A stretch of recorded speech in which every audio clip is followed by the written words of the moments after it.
The first sound I remember was not the heartbeat monitor, not the nurses shouting, but the crack of electricity ripping through my chest as paddles jolted me back from the edge. My body bucked against the bed, lungs burning like I had swallowed fire. For a moment, I thought I was already gone. But then I saw it, the flat white ceiling of a Charleston ICU buzzing under cheap fluorescent light.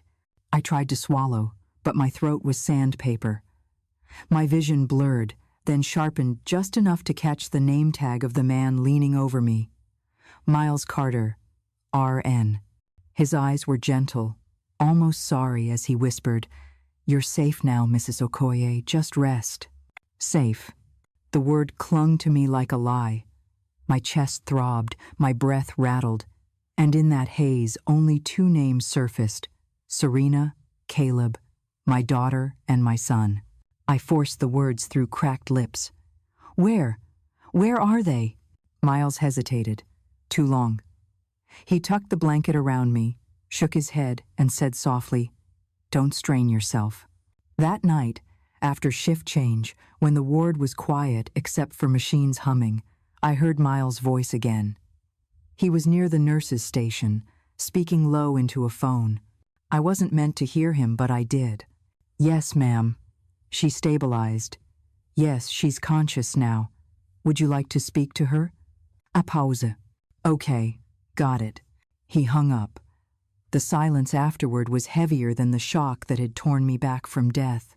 Because whoever was on the other end, my own daughter, had just said no. My children knew I was alive. They knew I was awake. And they chose silence. If betrayal by your own blood has ever cut you open, then you know this feeling. And if you haven't, then listen closely because you might. Drop a "I stand with Ama" in the comments, hit like, and listen until the end. Because what I'm about to tell you isn't just a story, it's a warning. Morning crept into the ICU with no flowers, no familiar faces, not even a text message pinging my phone. The only thing on my bedside table was a plastic pitcher of water and a folded slip of lined paper wedged beneath it. My hand trembled as I slid it free. Gone for 10 days. Hope you're better when we return. S&C. That was it. No phone numbers. No, we love you. Just a note you'd leave on a refrigerator before heading to the beach. Tears didn't come. Not then. Something worse did, a numbness so thick it smothered every sound in the ICU. Betrayal can scream louder than any monitor. 9 days later, when they finally wheeled me out with a discharge packet and a paper sack of medications, the only person waiting was a hospital volunteer. Not Serena. Not Caleb. Just a stranger in a red vest who smiled politely and asked if I wanted help into the transport van. The ride through Charleston was quiet, the driver fiddling with the radio while I stared at the window, bracing myself. Home. The word tasted bitter.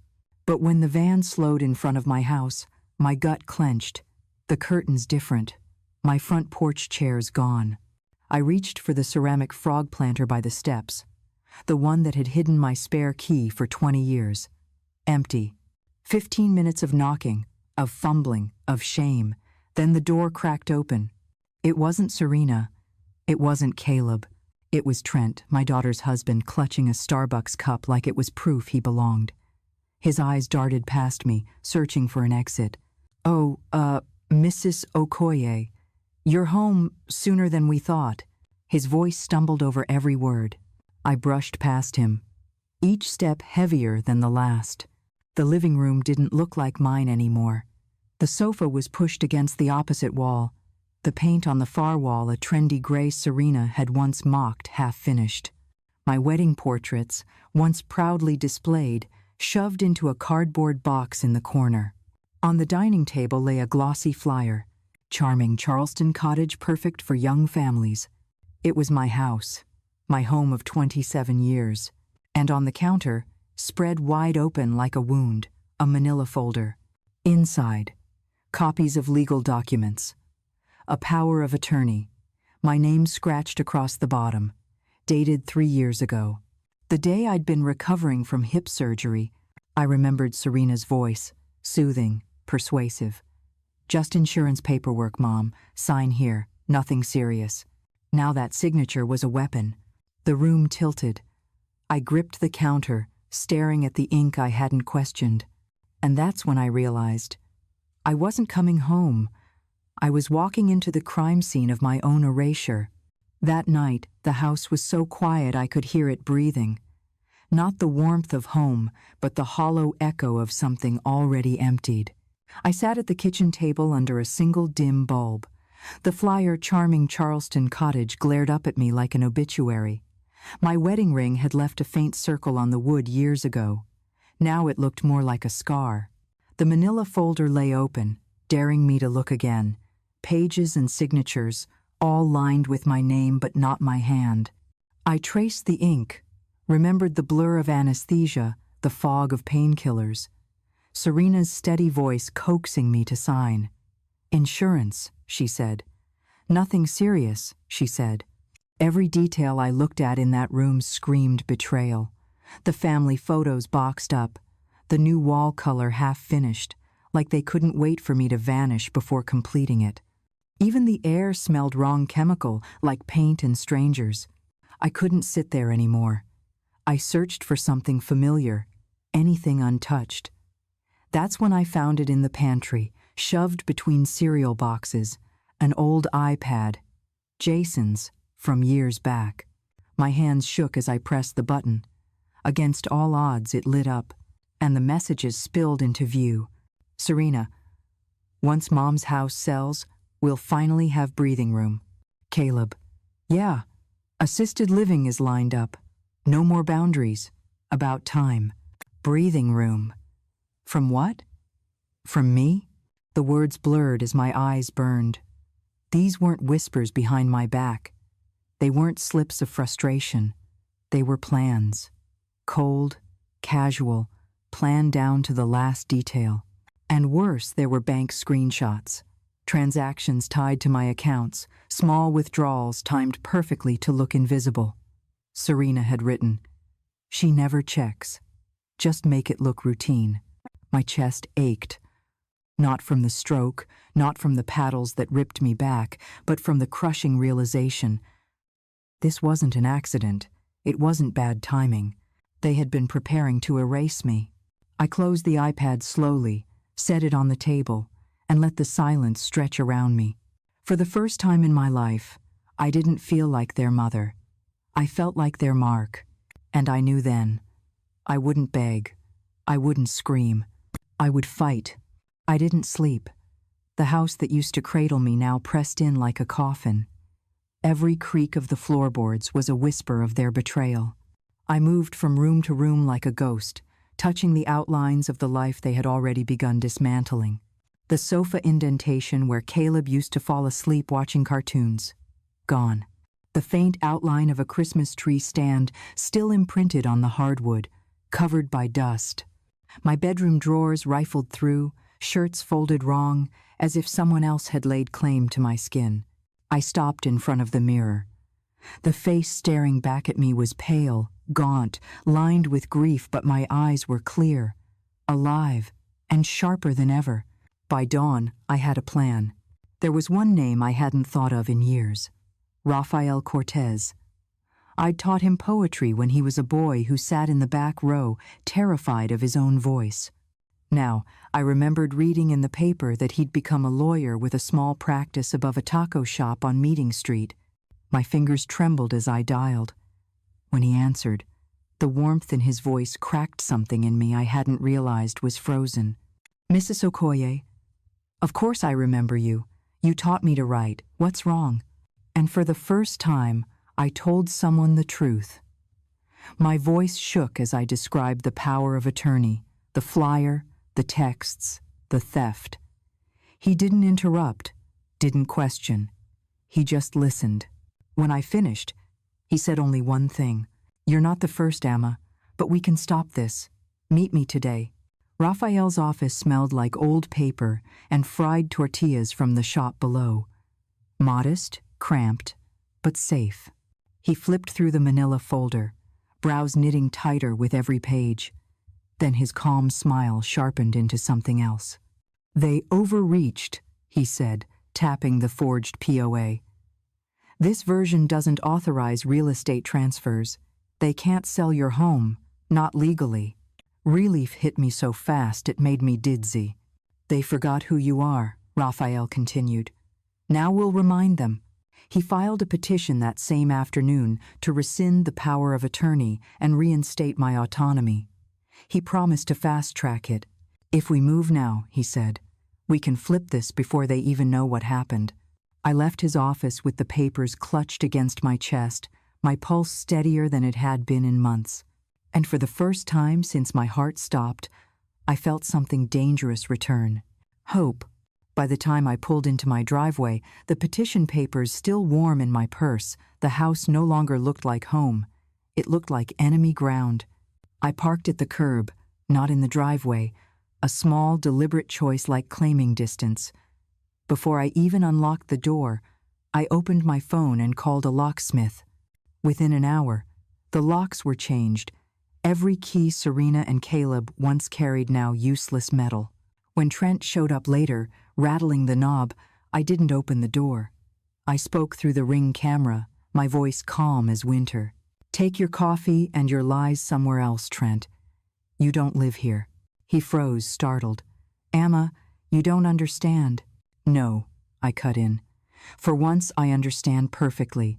Leave before I donate every tool you left in the garage. His jaw clenched, but he backed away, shoulders hunched, eyes darting at the camera like a man exposed. Inside, I moved like a soldier.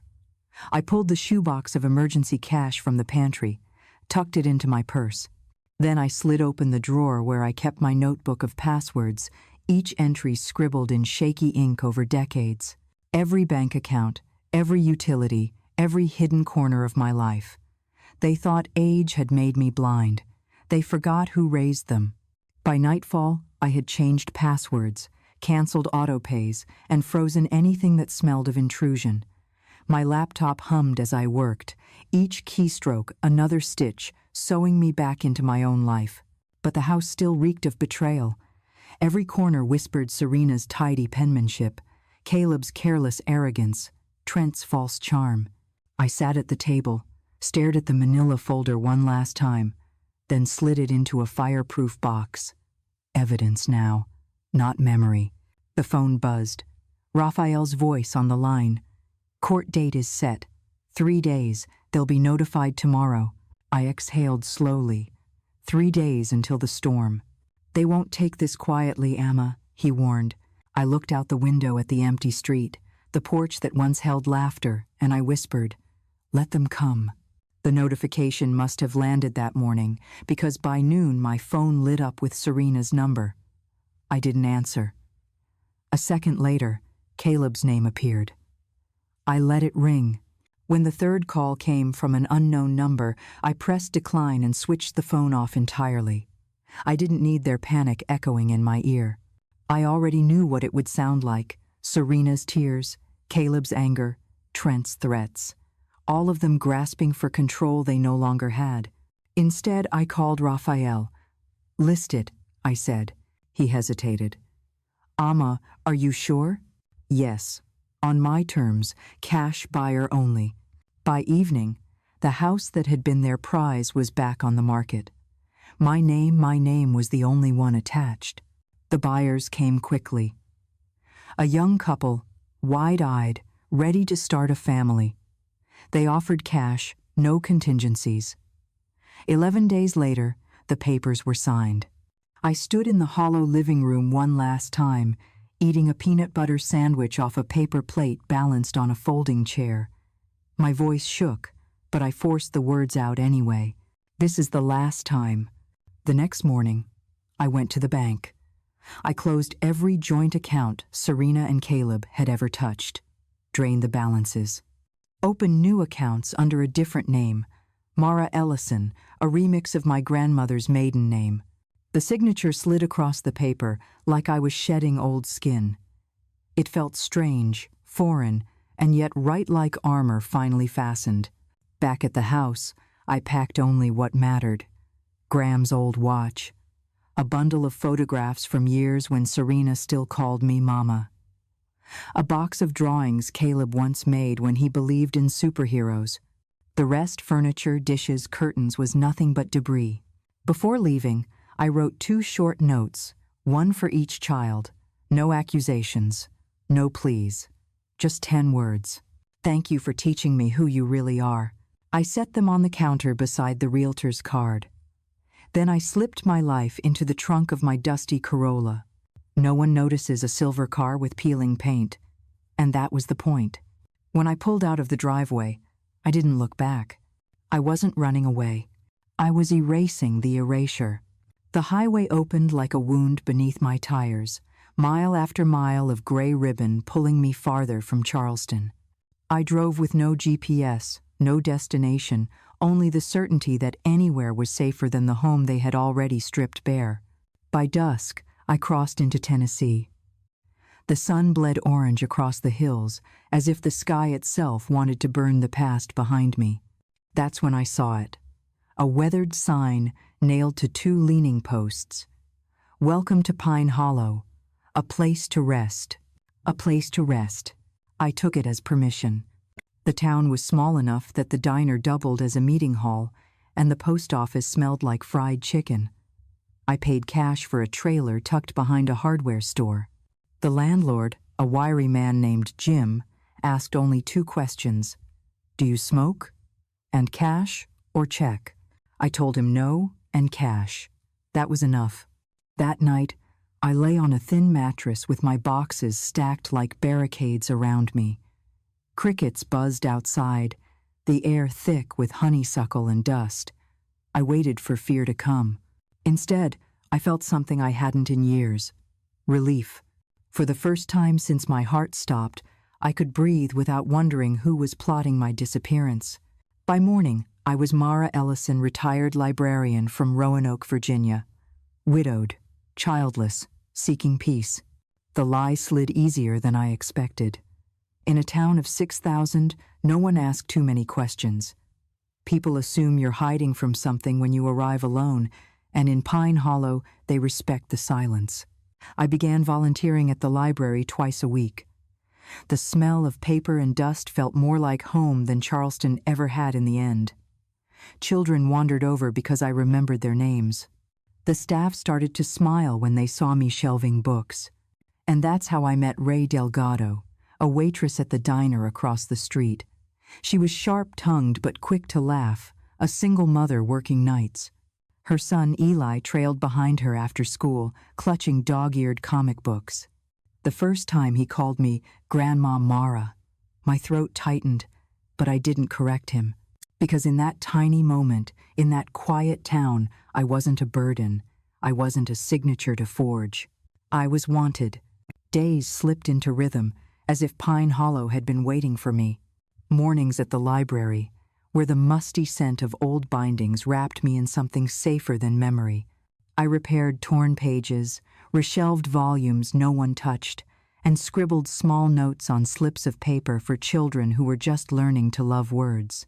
Afternoons with Eli, perched at the diner counter while Ray worked her shift.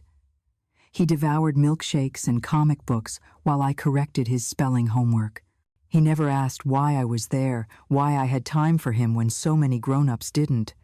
He simply accepted me, as if he had been waiting, too. Evenings on Ray's porch, the cicadas droning, a chipped mug of coffee in my hand. She laughed easily, but I could see the tired lines around her eyes. Life had not been gentle with her either. That unspoken understanding bound us tighter than any confession. For the first time in years, my chest no longer felt like a cracked shell. But peace has a way of making you careless. It was a Thursday when I caught it. A man at the far end of the library, pretending to browse local history. He never checked out a book, just lingered near the desk, too long, too still. When I looked up, his gaze flicked away, but I felt it burning. 2 days later, I saw the same figure outside the diner, smoking against a lamppost. Eli waved at him innocently. The man didn't wave back. I told myself it was nothing. Small towns breed curiosity. Outsiders are noticed. But deep inside, A familiar pulse of dread stirred. That night, I opened my notebook, the one I kept under my pillow, filled with the details of my invented life. Mara Ellison, retired librarian, widow, childless. I repeated the lines until they felt like prayer or armor. Still, sleep didn't come, because I knew too well. The past doesn't let go so easily, and Pine Hollow was quiet too quiet. It happened on Eli's 9th birthday. Ray had rented the back room of the VFW hall, strung paper streamers across the ceiling, and set out mismatched cupcakes on paper plates. The kind of celebration money couldn't buy, but love could. I sat beside Eli while he tore through wrapping paper, clapping when he held up a toy car, smiling when he leaned against me for a hug.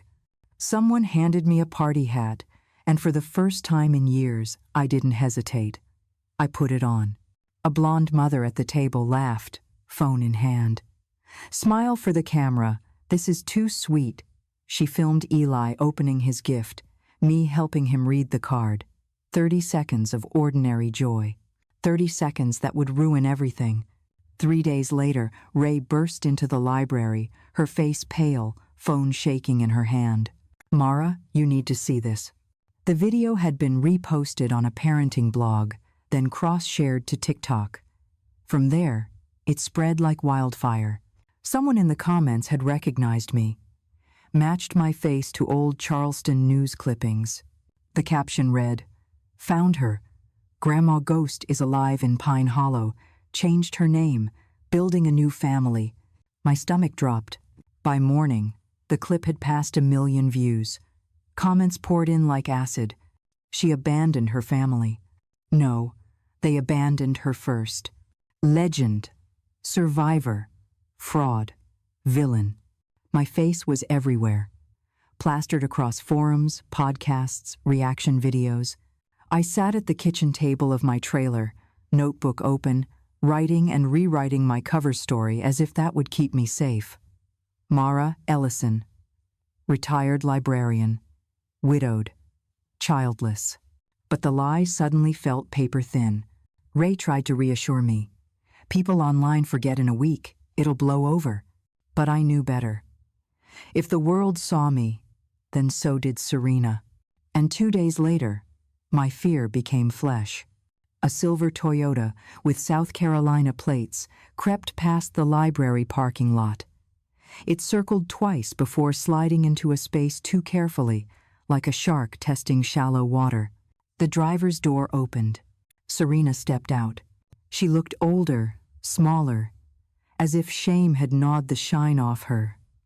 A paper coffee cup trembled in her hand. She scanned the sidewalk until her eyes found me. I froze behind the stacks, watching her through the glass door. 5 minutes passed before I stepped outside. My hands shook, but my shoulders were straight. Serena's lips parted, and her voice cracked on a single word. "Mom." She stood there, clutching her coffee cup like it might shield her. Eyes wide, searching my face for softness that wasn't there. "Please don't walk away," Serena whispered. I didn't blink, didn't breathe.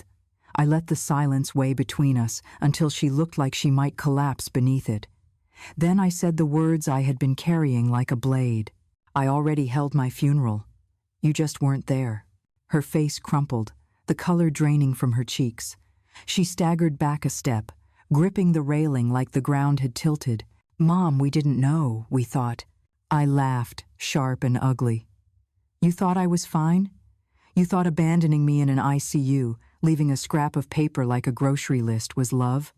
You thought painting my walls, boxing my wedding pictures, selling my house while I was still breathing was kindness?"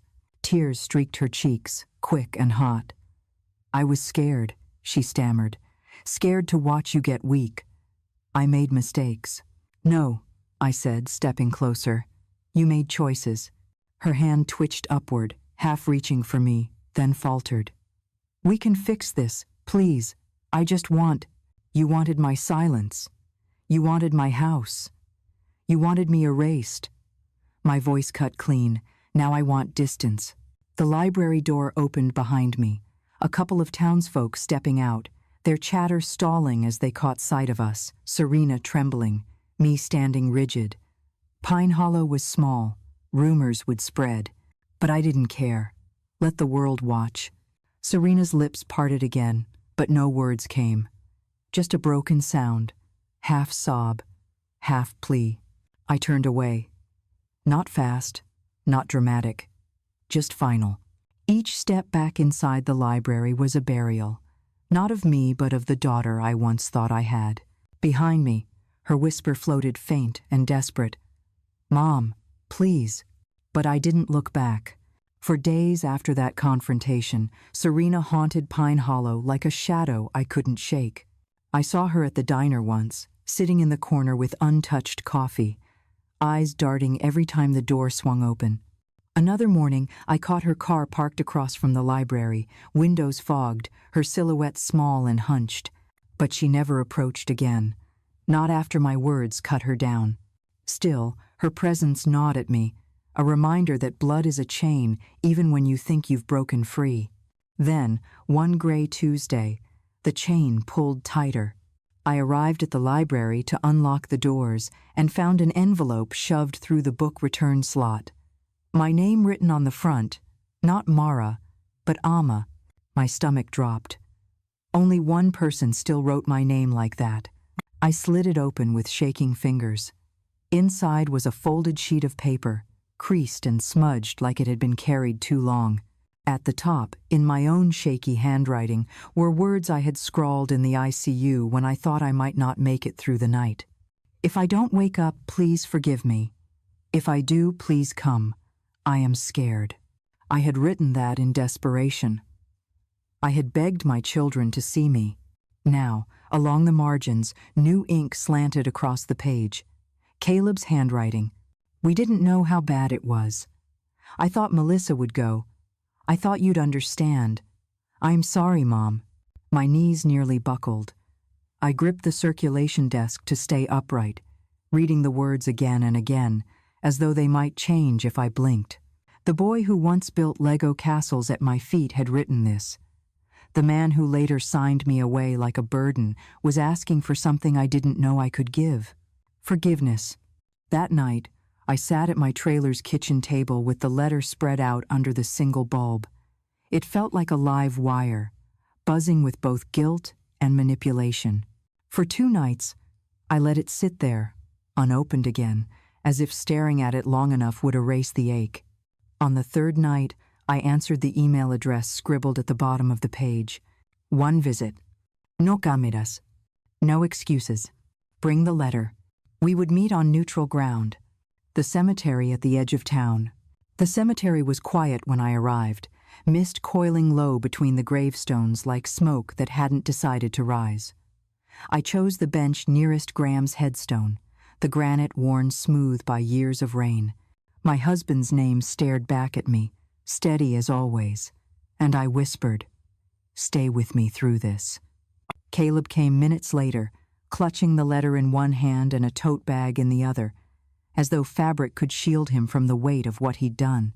For a moment, in the fog, he looked like the boy I used to drop off at 1st grade, nervous and wide-eyed. But when he sat across from me, I saw the man who had signed me away. He handed me the envelope without a word. My fingers shook as I unfolded it again, even though I already knew every jagged line. Finally, he spoke. His voice was raw, scraped hollow. "I didn't know how to deal with watching you get weak. Trent," he said, "this was the best way. He said if we moved fast, if we put things in place, it would hurt less." My chest tightened, rage and sorrow colliding. "You thought it would hurt less to erase me while I was still breathing?" His eyes brimmed. I thought I was protecting us. That if Serena took control, if we followed Trent's plan, it would be easier. Mom, I was scared. I leaned forward, my voice sharp enough to cut stone. "I didn't need you to be strong, Caleb. I needed you to show up, and you didn't." Tears slipped down his face, hot and desperate. "You think I don't hate myself? You think I sleep at night?" I see your face every time I close my eyes. Then you must sleep better than I did, I snapped. Because while you were dreaming, I was awake, fighting to breathe, and wondering why my children hadn't come. Silence hung heavy, broken only by the crows circling overhead. Caleb's voice cracked like a boy's. Can I come back? Can we try again? I shook my head slowly. That part of me, Caleb, the part that trusted you already buried. And this time, I chose the funeral. He reached out, desperate for a hug. My body stiffened. I stepped back, not harsh, just final. His sobs echoed through the rows of stone, but they weren't mine to carry anymore. As I walked away, I didn't look back. I couldn't. Because some graves you leave behind while you're still alive. I thought leaving Caleb sobbing in that cemetery would close a door. But the dead don't rest when lies are still walking. 2 days later, Raphael called. His voice was steady, but underneath I heard the tension. Ama, it's bigger than your children. Trent's not just greedy, he's connected. I gripped the phone tighter. Connected how? He sighed. We've been digging. The realtor who listed your house, the notary who witnessed your signature, they've been flagged in other cases. Seniors with property in prime neighborhoods suddenly declared incompetent, their homes flipped for pennies, sold to investors offshore. It's organized, not sloppy mistakes. A network. My stomach turned. So my children weren't just selfish? No, Raphael said grimly. They were bait. Trent pulled them into a system that's been bleeding people dry for years. I sat at my trailer table, staring at the peeling laminate. The truth was worse than betrayal. I wasn't just their mark. I was someone else's target all along. That night, I couldn't sleep. I dreamt of hands rifling through my drawers, of strangers painting my walls, of my own name scribbled by someone else's pen. I woke drenched in sweat, clutching the notebook where I had written down my alias, as if Mara Ellison could keep me safe. But Pine Hollow was starting to feel different. On Main Street, I caught the flicker of a man in a black coat, two still outside the diner. At the gas station, I saw the same silver SUV idle one pump over, engine humming though no one filled the tank. When I turned, they were gone. Paranoia, I told myself. But my gut said otherwise. The next afternoon, I stepped out of the library to find an envelope tucked under my windshield wiper. No return address, just my name. Not Mara, Ama. Inside, one line scrawled in blocky letters. Mara Ellison never existed. Pay, or your new family finds out. My hands shook so violently the paper tore. I scanned the street, nothing but shadows, but I knew someone had been close enough to touch my car, close enough to write my name. The past wasn't circling anymore. It had found me. The threats didn't stop with the envelope. 2 nights later, I woke to headlights flooding through the thin curtains of my trailer. A black SUV idled at the edge of the lot, engine humming low, like a beast waiting. I watched from the shadows, heart pounding, until it finally rolled away. The next morning, Ray noticed the circles under my eyes. You didn't sleep. It wasn't a question. I hesitated, then asked carefully, Your ex, Eli's father, does he come around here? Her jaw tightened. Sometimes, when he's desperate. Why? I showed her the envelope, the block letters, the demand. Her face drained of color. Damn it, she whispered. Ama, he's tied up with people you don't want to meet. Debt collectors. Crooks. If he found out about you, she stopped herself, biting her lip. He'd sell the secret to the highest bidder. The ground beneath me shifted. Betrayal from my children had nearly killed me. Now betrayal from a stranger might destroy the only piece I'd scraped together. That night, I set my own trap. I gathered decoy papers, bank slips with fabricated balances, a fake ID I'd sketched from an old card, notes with Mara Ellison scrawled a dozen times.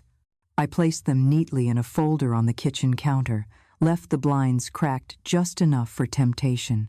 Then I waited. At 2:13 a.m., glass shattered. A figure slid through the window, footsteps heavy, rifling fast. He grabbed the folder, flipped it open, hissed a curse. Before he could turn, blue lights bathed the trailer. Police burst in, weapons drawn. The figure froze Ray's ex, eyes wide, sweat dripping down his temples. They dragged him out screaming, the folder clutched like a prize. One officer turned to me, holding the papers. "These yours?" I shook my head slowly. "Those? No, they're lies." By sunrise, I sat back at my kitchen table, the quiet thicker than ever. The SUV, the envelope, the break-in. It all traced back, one thread tugging the next, to Trent. My children might have been his pawns, but he was still moving pieces against me, and if he wanted a war, he was about to learn I didn't break. I sharpened. The morning after the break-in, Raphael's number flashed on my phone before the sun had cleared the trees. His voice was urgent, but there was steel underneath. "They've cracked it wide open, Ama. The realtor, the notary, the straw buyers, Trent's at the center of it. State investigators are moving in. Indictments are being drafted as we speak." For a moment, I couldn't breathe. Not from fear this time, but from the strange release that comes when truth finally claws its way into daylight. "Good," I whispered. "Let them drag him into the light." But justice on paper wasn't enough for me. I needed something alive, something that wouldn't vanish in another court filing.